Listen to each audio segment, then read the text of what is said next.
ABML morning update. Nifty yet again fails to hold above 26,000 as profit booking sets in. Global markets. The Dow Jones Industrial Average shed 498.50 points or 1.07% to settle at 46,091.74. The S&P 500 lost 0.83% to end the day at 6,617.32. It was the broad-based index's fourth straight losing session, making for its longest slide since August. The Nasdaq Composite decreased 1.21% to finish at 22,432.85. At their lows of the session, the blue-chip Dow was lower by nearly 700 points or 1.5%, while the S&P 500 and tech-heavy Nasdaq had fallen 1.5% and 2.1% respectively. A big AI partnership announced Tuesday failed to lift related stocks like such deals have in the past. AI startup Anthropic said it will spend $30 billion with Microsoft, and in turn, Microsoft and Nvidia will invest billions in Anthropic. Nvidia and Microsoft remained deep in the red following the deal.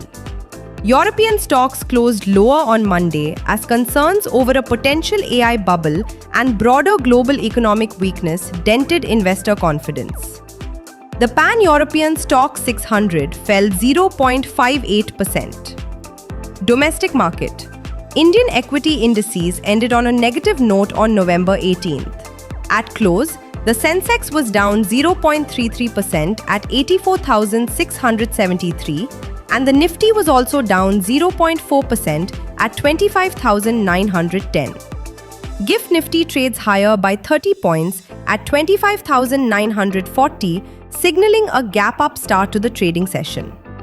India and the US are close to sealing the first tranche of their bilateral trade agreement, with talks on resolving the steep 50% reciprocal tariffs now nearing closure.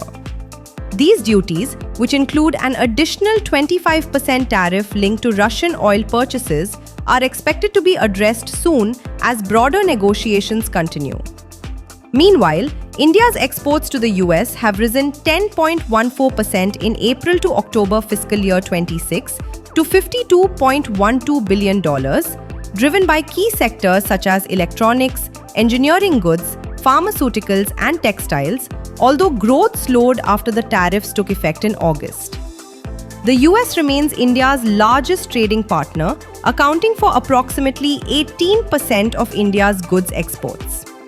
As part of efforts to balance trade, India is also set to begin importing US LPG from 2026, marking a significant step in recalibrating India-US trade relations with the near finalization of this first phase.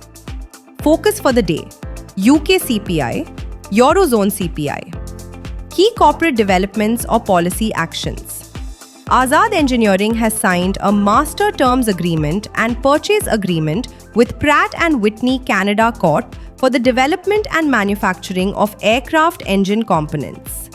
National Securities Depository has received a warning letter from SEBI for non-compliance in relation to a few instances where disclosures by directors or committee members to MIIs were made later than 15 days after dealing in securities. Through its subsidiary, Choice Consultancy Services, the company has acquired 100% shareholding in Iolisa Consultants, which currently manages live orders exceeding 200 crore rupees along with its partners. Escort Kubota, the agricultural and construction equipment maker, has introduced its third-generation ride-on rice transplanters, KA6 and KA8, under the Kubota brand across 7 states: Tamil Nadu, Punjab, Odisha, Madhya Pradesh, Andhra Pradesh, Kerala, and Telangana, where demand for mechanized paddy solutions is rising. Fund flow. FII sold shares worth 7.28 billion rupees, while DII bought for 61.56 billion rupees. Investment in securities markets are subjected to market risks. Read all the related documents carefully before investing.